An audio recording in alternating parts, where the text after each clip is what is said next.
Olá, pessoas! Então, espero que vocês estejam bem. Hoje nós vamos dar a introdução ao nosso capítulo 7, Mundos do Trabalho, falando de Karl Marx, Durkheim e Weber. Vocês já devem estar cansados dos três, né? Eu queria muito que a gente tivesse cansado por isso pessoalmente, discutindo esses temas pessoalmente, mas enfim, hoje nós vamos falar um pouquinho sobre qual a visão do trabalho para esses três pensadores que são os nossos sociólogos clássicos. Não esqueçam de fazer as leituras das páginas 151 a 153 e de acessar o Google Classroom, porque a atividade de vocês vai estar lá. Então, a gente já sabe que a sociologia é uma ciência que se desenvolveu pós Revolução Industrial, pós-formação do capitalismo, e ela é uma ciência que surge para dar explicação ou para tentar entender as relações sociais deste período, né? Então, ela é uma ciência bem recente. Esses três pensadores, que são considerados clássicos dentro dessa ciência, pensam o trabalho com explicações e métodos de análise diferentes, porém, os três utilizaram desse tópico como um objeto de análise científica no seu estudo, né? E uma coisa que é importante que a gente saiba é que eles foram influenciados pela Revolução Francesa e também pela Revolução Industrial. O primeiro que a gente tem que conversar é o Émile Durkheim. Durkheim, ele concentrou a sua atenção na questão da divisão do trabalho. Para ele, a divisão do trabalho era responsável pelo desenvolvimento de uma sociedade que seria diferenciada internamente. Como assim, Fernanda? Toda sociedade vai ter uma forma de divisão social entre os trabalhadores, né? O que você vai fazer e tal. Essas divisões, elas podem ser inúmeras, né? Depende da organização de cada sociedade.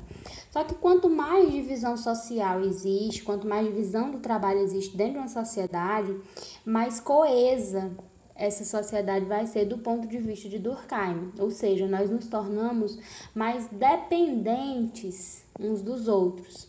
Quanto mais especializado é o trabalho, mais laços de dependências vão se formar, o que vai levar a uma maior coesão social. Por exemplo, quando você acorda e você vai comer, você provavelmente não plantou as coisas que estão lá na sua mesa, né? A pasta de dente que você escovou seu dente não foi você que produziu, mas você precisa dessas coisas. E essas coisas são produzidas por outras pessoas. As roupas que você veste não é você que faz, é outra pessoa que faz. E as diversas funções da nossa sociedade, elas se tornam assim mais necessárias porque nós não fazemos, né? Então, cada um dentro da sociedade trabalha dentro daquele seu nicho, dentro da sua especialidade, e assim a gente se torna cada vez mais dependentes uns dos outros, porque nós precisamos de coisas que nós não conseguimos produzir, e para isso nós pagamos, né? Nós compramos esses serviços ou essas coisas de outras pessoas que produzem. A divisão do trabalho para o Durkheim, ele é um fato social que vai estar presente em todas as formas de organização social. Então, a sociedade ela pode mudar em características, né? Mas, na verdade, sempre vai haver uma divisão do trabalho. Muda como ela se organiza, mas ela sempre vai acontecer, sendo mais intensa ou menos intensa. Durkheim, ele entende a divisão social entre os trabalhadores e os empregadores como uma divisão funcional. Cada um tem a sua função e para ele essa divisão ela deve ser mantida. Para ele, os empregadores eles estariam na função de organização da produção e mando. São eles que mandam no que deve ser feito, né? Estão gerindo ali as coisas. E os trabalhadores seriam a ação produtiva de fato. São eles que estão ali fazendo o trabalho, botando a mão na massa diariamente. Para ele, isso é necessário para que a sociedade exista de maneira organizada. Tá, Fernanda, então ele não pensou que essa relação poderia também causar problemas, como a exploração das funções, né, ou o exagero por parte de uma dessas classes. Sim, ele vai chamar esses problemas, né, de doenças sociais. E para ele, em nível maior, as partes, que seriam os indivíduos, eles devem se submeter de um modo a garantir a permanência do todo, que seria a sociedade. Ou seja, claro que cada grupo tem os seus interesses individuais, mas para que a sociedade exista de uma maneira harmoniosa, é preciso que esses grupos se submetam às condições gerais, né, e a sociedade assim possa prevalecer. Max Weber. Max Weber, ele tem uma concepção de trabalho que é histórica. Isso ele é muito semelhante ao nosso conhecido Karl Marx, né? Que será estudado daqui a pouco. Mas que acontece? Para o Weber, a concepção do trabalho é histórica, ou seja, cada sociedade vai ter a sua organização própria, independe do que for. E no caso da nossa, que seria a sociedade capitalista, o trabalho se tornou uma atividade fundamental devido às características específicas do capitalismo. O Weber vai falar um pouco sobre a origem do capitalismo e como o trabalho se tornou importante dentro desse contexto. Para ele, todas as características que são tidas como típicas do capitalismo, como a moeda, a organização e tudo mais, lá do início, já existiam antes. Não foram elas que fizeram que o capitalismo surgisse, não. Mas o capitalismo teria surgido de um encontro entre o espírito capitalista e a ética protestante, que se deu na Europa e também nos Estados Unidos. Ou seja, é uma ação pensada. O capitalismo começa a surgir quando há o encontro dessas características, né, da obtenção do lucro, mas também de uma característica religiosa, porque para o protestante, lá do início, lá daquela época em que o capitalismo estava surgindo, ver-se abençoado economicamente era também ser abençoado por Deus. Fazia parte da ética calvinista, da ética puritana, acreditar, né, que essas questões eram influenciadas pelo divino.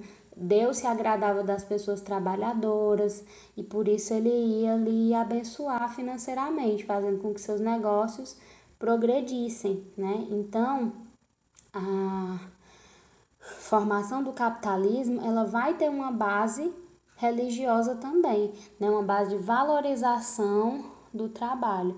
Seriam as pessoas que fariam aquele trabalho, elas fariam uma ação pensada. Eu trabalho porque eu agrado a Deus, isso aqui agrada a Deus. Eu sou abençoada nas minhas questões materiais porque Deus se alegrou de mim.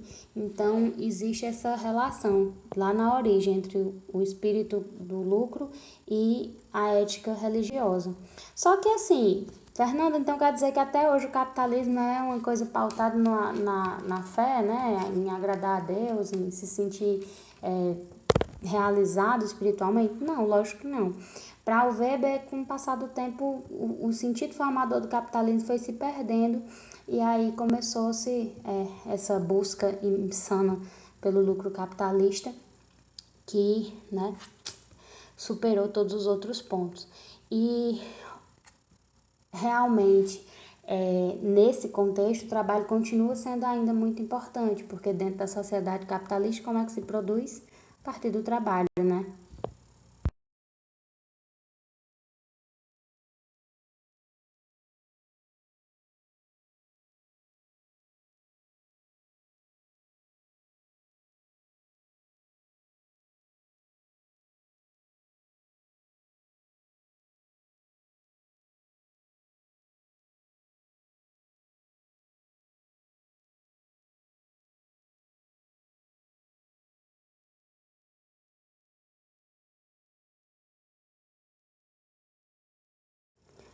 Então, chegamos ao Karl Marx, né? Interessantíssimo. Ele também tem uma perspectiva sobre o trabalho histórica e ele concentra a análise do trabalho dele na questão do trabalho assalariado e como a manifestação histórica da organização do capitalismo como uma sociedade. O trabalho assalariado seria a condição formadora, digamos assim, para a reprodução da nossa vida social.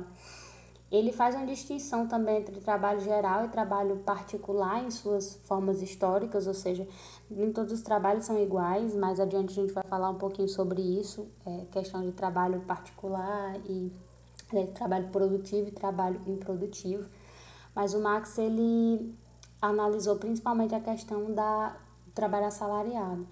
Para Marx, a reprodução da divisão social ela vai se dar com base na exploração do trabalho assalariado, porque o trabalhador vende o seu trabalho para o capitalista em troca de um salário. E aí você pode me dizer, não, mas o trabalhador não está sendo explorado não, Fernanda, porque ele não vendeu, ele não está sendo pago para isso. Porém, nós temos alguns pontos a pensar. A nossa sociedade ela não foi organizada de uma maneira igualitária. Na prática, a troca entre o empregador e o funcionário ela é totalmente desigual. Esse funcionário vive em uma sociedade que ela é organizada em função dos interesses da burguesia, das classes dominantes. Então pensemos, será que esse trabalhador ele realmente tem a liberdade de escolher vender a sua força de trabalho ou não? Isso é uma coisa para se pensar para a nossa próxima aula. Até mais!